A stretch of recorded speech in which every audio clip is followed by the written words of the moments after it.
Look, I know this is gonna sound crazy, but I swear on my mother's grave that every word I'm about to tell you is true. This happened to me about 3 years ago, and I still get chills thinking about it. I was working the night shift at Riverside General Hospital as a security guard. It wasn't my dream job, but hey, it paid the bills and gave me time to study for my EMT certification during the day. The hospital was this old brick building from the 1940s, and let me tell you, working there at night was already creepy enough without what I'm about to tell you. It was around 2:30 a.m. on a Tuesday in October. I was doing my usual rounds, checking doors and making sure everything was secure. The hospital at night is this weird mix of dead silence and random beeping from machines. Most of the patients were asleep, and the skeleton crew of nurses tried to keep things quiet. I was walking down the third-floor hallway when I heard it. At first, I thought maybe it was just my imagination, but there it was again, a child crying. Not unusual in a hospital, right? Except this floor was the cardiac unit. No kids up here. I followed the sound, and it seemed to be coming from room 312. I checked my clipboard. That room was supposed to be empty. We'd had a patient transfer out that morning, and housekeeping had cleaned it. But the crying was definitely coming from in there. I knocked on the door. Hello? Everything okay in there? The crying stopped immediately. Dead silence. I used my master key to open the door, and the room was pitch black. I flipped on the lights, and my heart nearly jumped out of my chest. There was a little girl, maybe 6 or 7 years old, sitting on the hospital bed. She had long, dark hair that covered most of her face, and she was wearing this old-fashioned white nightgown. Hey there, sweetheart, I said, trying to keep my voice calm. Are you okay? Are you lost? She looked up at me, and I swear to God, her eyes were completely black. Not just dark brown, I mean solid black, like looking into a void. My hand started shaking, but I tried to stay professional. Where are your parents, honey? I asked, taking a step closer. She tilted her head to the side, and when she spoke, her voice was this weird, hollow whisper. They're sleeping. Forever sleeping. The temperature in the room dropped like 20 degrees. I could see my breath, and goosebumps covered my arms. This wasn't normal. None of this was normal. I reached for my radio to call for backup, but when I looked back at the bed, she was gone. Vanished. Like she was never there. I searched the entire room, under the bed, in the bathroom, the closet. Nothing. The window was sealed shut, and there was no way a kid could have gotten out without me seeing. I radioed down to the front desk. Hey, Maria, did anyone bring a child up to the 3rd floor tonight? Negative, Jake. No kids on 3. Why? I didn't want to sound crazy, so I just said I thought I heard something and left it at that. But I couldn't shake the feeling that something was seriously wrong. The next night, I was hoping things would go back to normal. But around the same time, 2:30 a.m., I heard the crying again. This time it was coming from room 315. I found her again, same little girl, same black eyes, same creepy nightgown. But this time, she wasn't alone. There was an old man in the bed, and he looked terrible, pale, barely breathing, connected to all these machines. He's going to join them, the girl whispered, pointing at the man. Tonight. I blinked, and she was gone again. But the old man in the bed started flatlining. The machines went crazy, alarms blaring. Nurses rushed in, but it was too late. He was gone. I learned later that his name was Harold Mitchell, and he'd been in the hospital for weeks. The doctor said his death was expected, but the timing freaked me out. The 3rd night, I was dreading my shift. I considered calling in sick, but I needed the money. Same time, same crying, but this time from room 318. I found her sitting next to a middle-aged woman who was recovering from surgery. This one too, the girl said, her black eyes staring right into mine. She won't see the sunrise. I wanted to run, to get the hell out of there, but I couldn't just leave. I stayed in that room all night, watching over the patient. Around 5 a.m., the woman's condition suddenly deteriorated. She went into cardiac arrest, and despite the doctor's best efforts, she died an hour later. By the fourth night, I was losing it. I'd barely slept, and I kept thinking maybe I was having some kind of breakdown. But I had to know what was happening. The crying led me to room 320. The girl was there, but this time she was standing at the foot of the bed, looking at me instead of the patient. You see me, she said. Her voice echoing in the room. Most people can't see me anymore. Who are you? I managed to ask, my voice cracking. Sarah. I used to live here a long time ago. Before it was a hospital. I did some research later and found out that the hospital was built on the site of an old orphanage that had burned down in 1943. 12 children had died in the fire, including a 7-year-old girl named Sarah Coleman. Why are you here? I asked. I collect them, she said, pointing to the patient in the bed. The ones who are ready to cross over. I help them find their way. The patient in room 320 was a young father, early 30s, who'd been in a car accident. He was stable, recovering well according to his chart. Not him, I said, surprising myself with my boldness. He's got kids, a family. Sarah tilted her head again, studying me. You can see me, which means you're special, but you can't change what's meant to be. Watch me, I said. I spent the entire night in that room, talking to the patient even though he was unconscious. I told him about his family, about his kids who needed him. I played music from his phone, showed him pictures of his children. Around 6 a.m., his eyes flooded open. Where am I? You're in the hospital, sir. You were in an accident, but you're going to be okay. He made a full recovery and went home to his family a week later. I never saw Sarah again after that night. I like to think maybe I showed her that sometimes people aren't ready to go, that they have reasons to fight and stay. I quit that job a month later. I couldn't handle the stress, and honestly, I was scared of what else I might see. But sometimes, late at night, I wonder if Sarah is still there, still collecting souls, still helping people cross over to whatever comes next. They say hospitals are places where the veil between life and death is thinnest. After what I experienced, I believe it. Some things you just can't explain, but that doesn't make them any less real. I'm an EMT now, and I love helping people, but I'll never forget those 4 nights at Riverside General, and the little girl with the black eyes who taught me that death isn't always the end. Sometimes it's just the beginning of something else entirely. I need to get this off my chest because it's been eating at me for months. What I'm about to tell you sounds crazy, but I swear it's true. Every single word. I was 19 and needed money for college. My friend Sarah hooked me up with this babysitting gig for the Hendersons, this well-off family who lived in one of those fancy neighborhoods with the perfect lawns and 2-car garages. They had twin girls, Emma and Lily, who were 6 years old. Mrs. Henderson seemed nice enough when I first met her. She was in her late 30s, always dressed like she was heading to some important meeting, even at home. Mr. Henderson traveled a lot for work, so it was usually just her and the twins. She offered me $15 an hour, which was way more than I was making at my part-time job at the grocery store. The first few times I babysat, everything was normal. The twins were sweet kids, maybe a little quiet, but they listened well and went to bed without much fuss. The house was huge, one of those modern places with high ceilings and way too many rooms. It felt cold, even with all the expensive furniture and fancy decorations. It was on my 4th time babysitting that I noticed something weird. I was putting the girls to bed, and Emma grabbed my arm with this serious look on her face. Miss Kitty, she whispered, you have to be quiet when Mommy comes home. Why, sweetheart? I asked, sitting on the edge of her bed. Because she gets angry when we're loud. Really, really angry. Lily nodded from the other bed.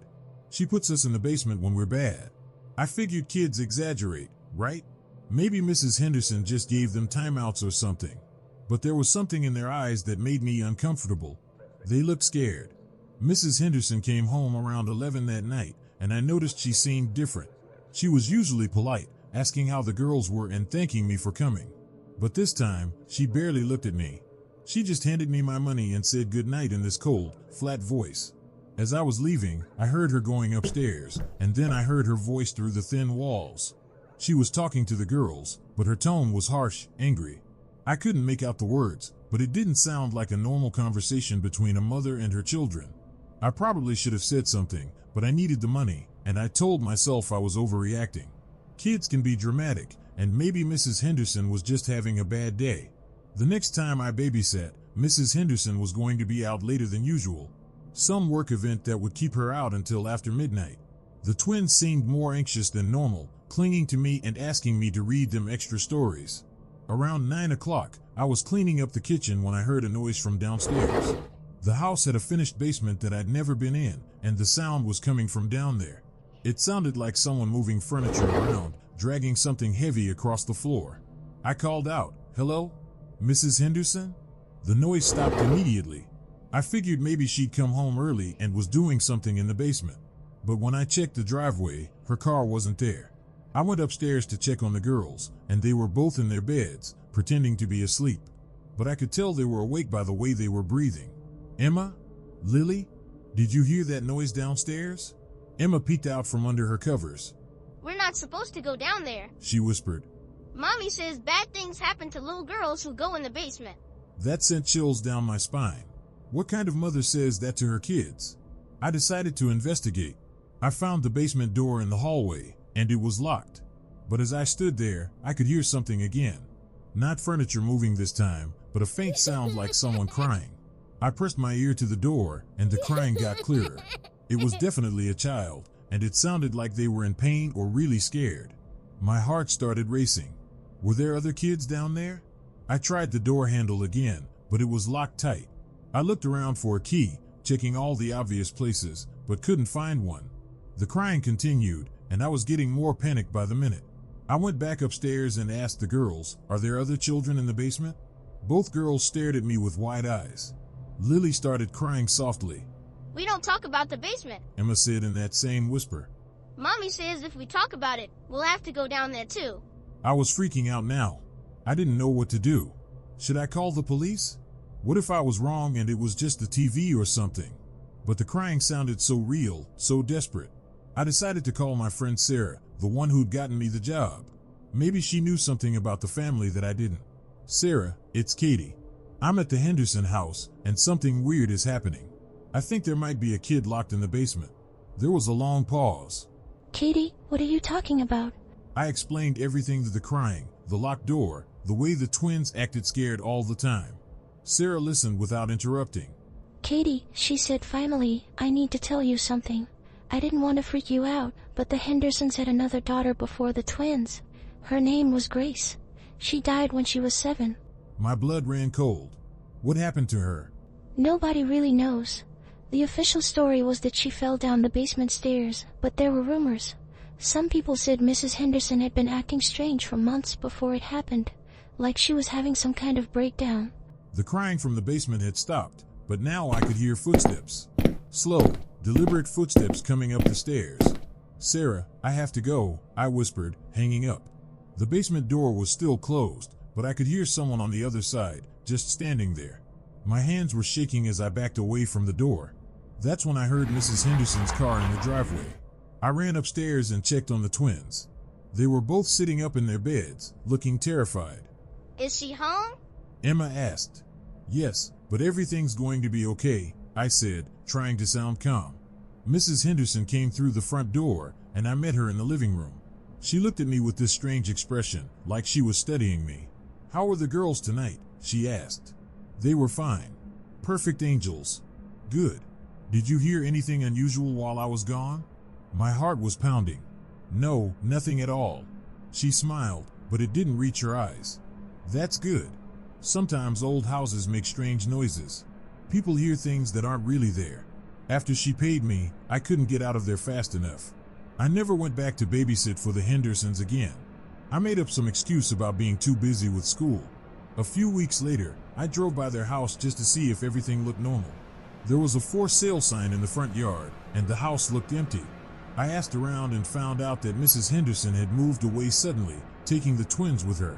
I never found out what really happened in that basement, but I have my suspicions. Sometimes late at night, I still think about that crying I heard, and I wonder if Grace is still down there, waiting for someone to find her. I never took another babysitting job after that. Some things you just can't unsee, you know?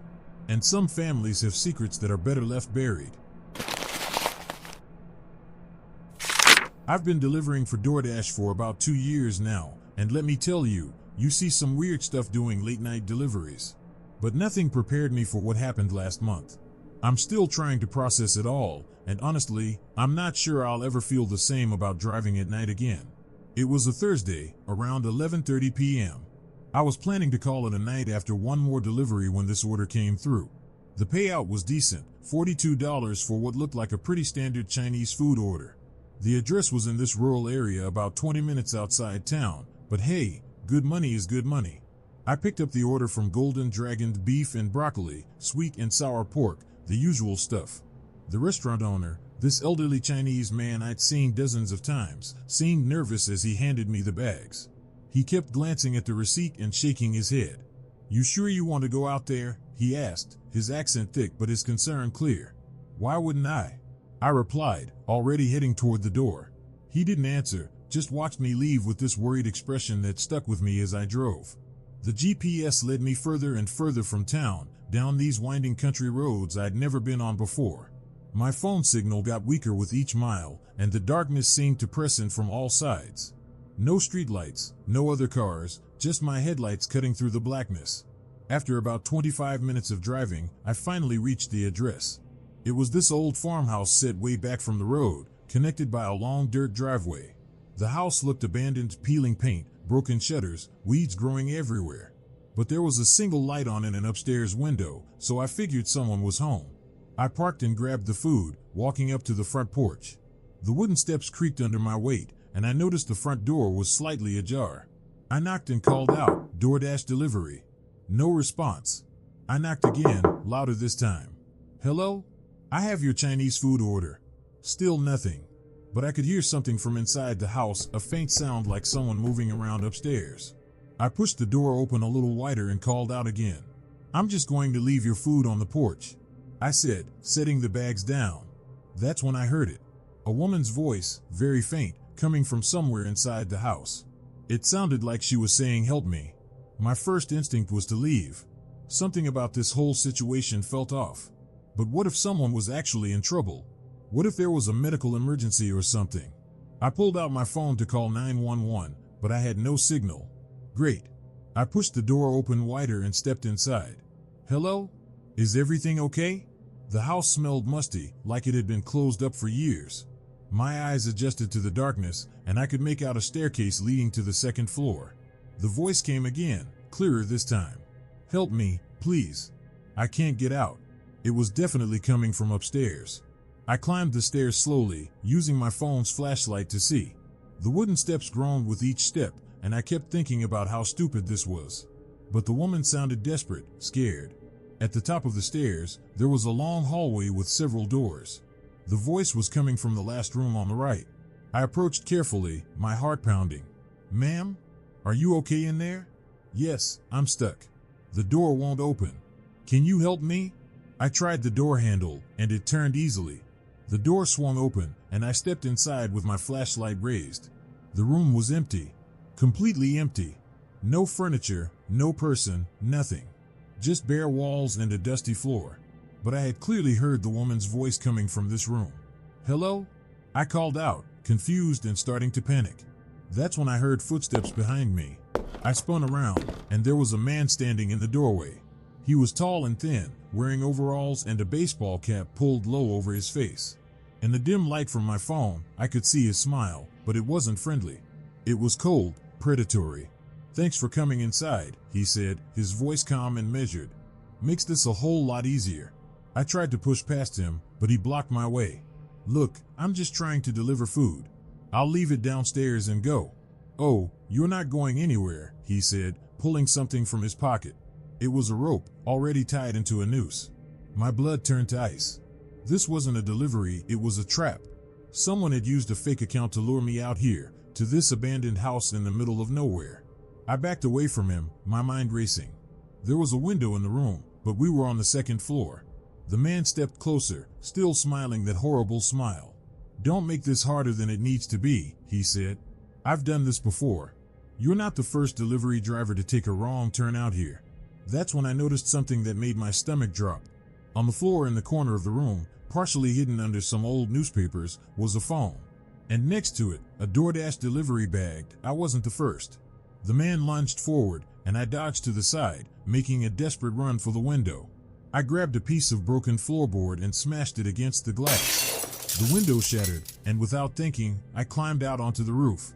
The man was right behind me, cursing and yelling. I slid down the slanted roof and dropped to the ground, rolling hard and feeling something in my shoulder pop. But I didn't stop. I ran to my car, fumbling with the keys as I heard him coming around the side of the house. I got the engine started just as he reached my car.